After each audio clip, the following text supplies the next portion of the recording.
Hello, I think today I'll let Mr. Maina say hi first. Hello everyone, it's a pleasure to be here and thanks Ivy for having me. I've been having such a good time with Mr. Maina. This is the final segment in, I think we're calling this Life Lessons with Mr. Maina. Today he's gonna give us his 3 personal top lessons on matters saving and matters investment. So, teacher? Thank you very much. Yeah. I think they are pretty straightforward. The first one I would say is it's never too late to start saving. The earlier you are able to do so, the better, right? And this speaks to some of what we've chatted about, in the previous segments. Yeah. Establish a reasonable savings rate, right? As long as it's reasonable, you'll have a better chance of actually sticking to the program. Starting early is always good because you're able to build up your savings base over time, which just gives you a lot more options in terms of investing, right?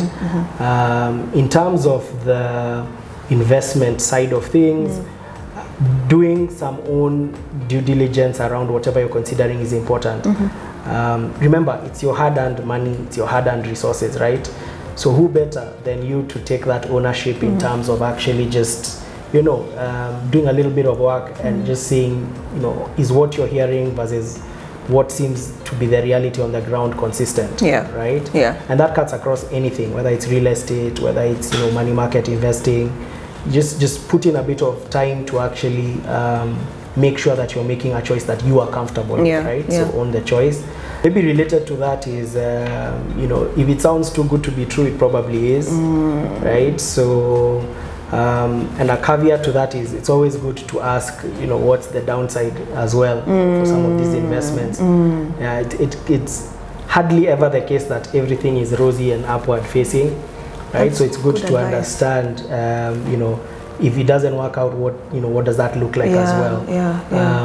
And then I guess the third thing is patience is a virtue when it comes to investing in general. I know we all like things done quickly. Millennials have a problem. Immediately, but there really is some virtue in terms of patience, right? Delayed gratification is something that's key. When we are deciding how much I want to save, right? I'm kind of forfeiting consumption. Right? That's true. And consumption is usually a leo, So if we delay some of that gratification and exercise a bit more patience, more often than not, you're able to put more money aside towards your saving, and you'll have more money to invest, right? So patience is also a virtue. We've covered this in terms of like land, when you mentioned how prevalent theme is buy today, sell next month, which is really not what it's about. Remember, you're building a base for your future, right? Or the future of your family, to the extent you'll have one or you already have one. So that patience, I think, is something which I'd advocate as well as maybe the third thing. What's one of the biggest money mistakes you've made? I think for me, the biggest money mistake I made was taking out a loan with a bank, more as a result of peer pressure. The bank was doing a promotion at the base of the building I was working in at that point. My friends in the building took out the loans, and I figured, why am I being left behind? But I didn't need the loan, and then I didn't also read the paperwork, the fine details of that loan a bit clearly.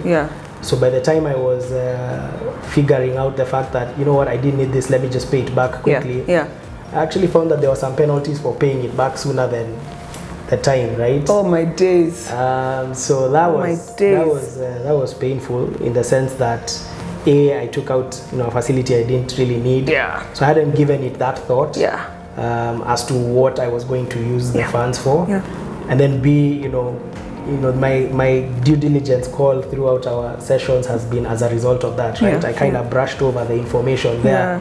So when I was giving the bank back their money, and the guy is telling me, there's a small that said that if you do, they'll charge you an extra X%. Oh my days. That took a while to compute in my mind. I'm like, guys, you should be happy I'm giving you your money back soon.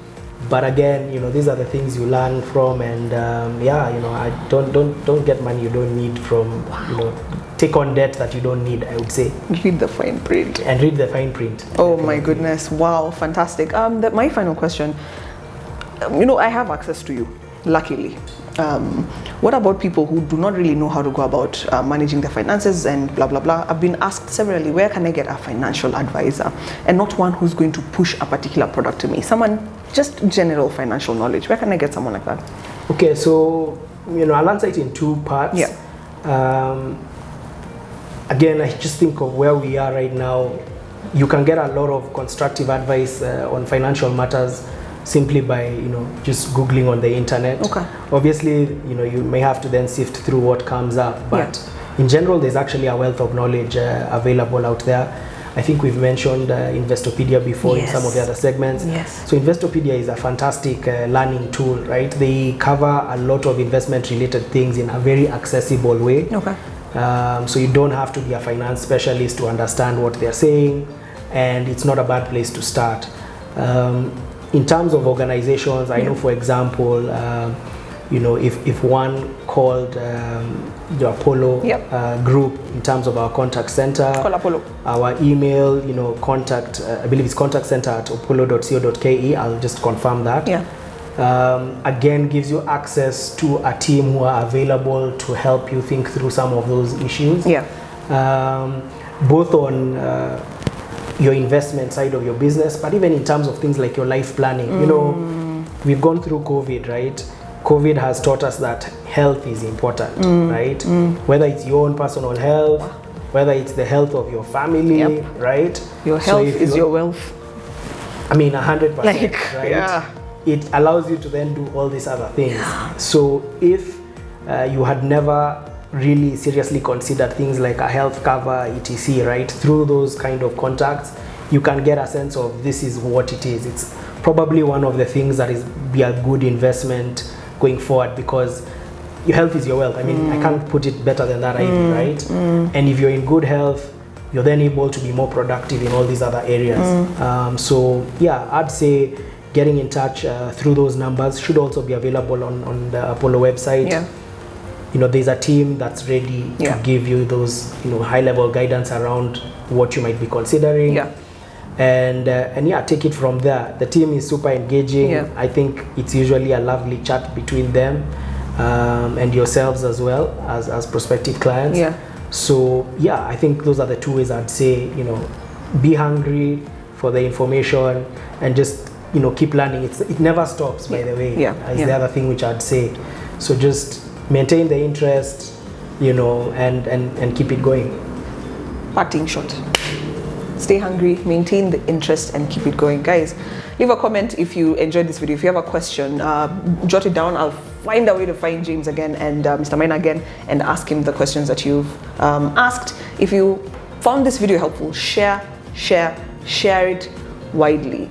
Until next time, guys, thank you so much for always engaging with me, and we'll catch you next time.